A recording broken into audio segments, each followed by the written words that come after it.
Hi guys, so a day of my life kunuhay. So for today's video, no, kay as a tambayers, a day of my life. Sige og tambay diri sa boarding house kay lagi. Di pa matakauli kay napamantig asikaso. So samtang gatambay ko diri no. Sige order. Okay. So, kagayin na narapoy nabot nga Lazada white blue. Yan. Yan, si white blue. Kapag kabot mo. sorry. Okay, so si white blue. So, kaya siya nga product guys is very legit, very nice, o effective kayo. Actually, daga na kayo ka ng testimony ani. So, kung gusto po mo palit, para kung kapangita mo nga gusto mo magwapa, wala na yung solusyon, white glove. I-try ninyo, effective. Okay, so natay tulo ka buok ani. Tulo. Okay. So, ang ikaduha is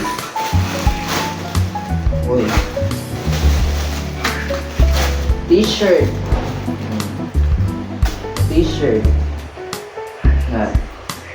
Nice ang tela.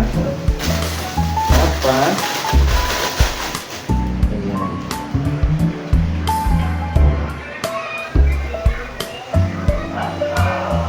So, doon ka buok. No? Sige naman takagtambay nga sige makag-order. Nya-explain ako, chat. And then, next, shorts. Kabulong ko nga namoy na. Sure lang ako. Headset. And then, batus. Kabulong ko to. And then, ang last is ang sapatos.